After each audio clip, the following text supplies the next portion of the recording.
10 કલાકમાં 72 તાલુકામાં વરસાદ, 7 તાલુકામાં 1 ઇંચથી વધુ વરસાદ ખાબક્યો। સૂત્રાપાડા કવાંટમાં 1.5 ઇંચ વરસાદ, કોડીનાર સંખેડામાં 1.5 ઇંચ વરસાદ વરસ્યો, ડેઢિયાપાડા અને ઉનામાં 1 ઇંચ વરસાદ ખાબક્યો છે। 7 તાલુકામાં 1 ઇંચથી વધુ વરસાદ ખાબક્યો છે। 10 તાલુકાઓ એવા છે જ્યાં 72 તાલુકામાં વરસાદ ખાબક્યો છે। 10 કલાકમાં 72 તાલુકાઓ પ્રભાવિત જોવા મળ્યા। 7 તાલુકામાં 1 ઇંચથી વધુ વરસાદ ખાબક્યો। સૂત્રાપાડા કવાંટમાં 1.5 ઇંચ વરસાદ વરસ્યો, કોડીનાર સંખેડામાં 1.5 ઇંચ વરસાદ ખાબક્યો। તારીખ 30મી સુધી તો આ હવામાન રહેવાની શક્યતા છે અનુમાન।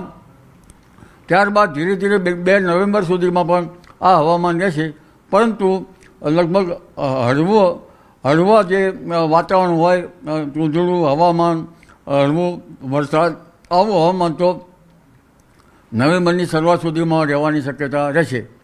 પણ અત્યારે હાલ જોવા જઈએ તો લગભગ દક્ષિણ ગુજરાતના ભાગોમાં ભારેથી અતિભારે વરસાદ થવાની શક્યતા રહેશે। ધીરે ધીરે સિસ્ટમ ઊંચી આવશે। દક્ષિણ સૌરાષ્ટ્રના ભાગોમાં ભારે વરસાદ થવાની શક્યતા રહેશે। સૌરાષ્ટ્રના ભાગોમાં હવે ધીરે ધીરે સિસ્ટમ સૌરાષ્ટ્રના મધ્ય ભાગોમાં પણ જવાની શક્યતા રહેશે અને સૌરાષ્ટ્રના ઘણા ભાગોમાં હજુ કેટલાક ભાગોમાં ભારે વરસાદ થવાની શક્યતા રહેશે। ઉત્તર સૌરાષ્ટ્રના ભાગો, પશ્ચિમ સૌરાષ્ટ્રના ભાગોમાં વરસાદ થવાની શક્યતા રહેશે। જામનગરના કેટલાક ભાગમાં વધુ વરસાદ થવાની શક્યતા રહેશે, કેટલાક ભાગમાં ભારે વરસાદ થવાની શક્યતા રહેશે। કચ્છના ભાગોમાં વરસાદ થવાની શક્યતા રહેશે। મધ્ય ગુજરાતના ભાગોમાં પણ વરસાદ થવાની શક્યતા રહેશે, કેટલાક ભાગમાં ભારે વરસાદ થવાની શક્યતા રહેશે।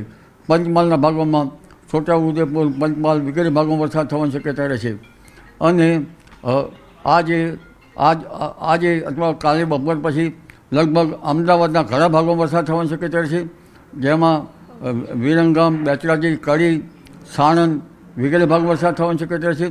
અમદાવાદના કેટલાક ભાગોમાં લગભગ આગામી 48 કલાકમાં ભારે વરસાદ થવાની શક્યતા રહેશે। અને ત્યારબાદ ઉત્તર ગુજરાતના ભાગોમાં વરસાદ થવાની શક્યતા રહેશે અને સાબરકાંઠા, અરવલ્લીના ભાગોમાં પણ વરસાદ થવાની શક્યતા રહેશે। ધીરે ધીરે આ સિસ્ટમ સરકતી જશે અને રાજસ્થાનના ભાગોમાં થઈને, પૂર્વ ભાગોમાં થઈને લગભગ દેશના પૂર્વીય ભાગોમાં જવાની શક્યતા રહેશે। તેના વચ્ચે સાયક્લોનિક સર્ક્યુલેશન રચાશે અને આ સાયક્લોનિક સર્ક્યુલેશનના કારણે અને ટ્રફ રેખા બનતા હજુ પણ ગુજરાતના ભાગોમાં વરસાદ થવાની શક્યતા રહેશે।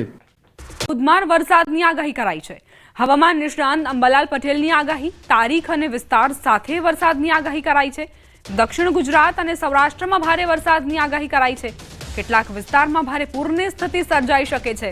તમારા વિસ્તારમાં કઈ તારીખે કેટલો વરસાદ પડી શકે, કયા જિલ્લાઓમાં નદીઓ વહેતી થઈ શકે, સાંભળો હવામાન નિષ્ણાંત અંબાલાલ પટેલની આગાહી।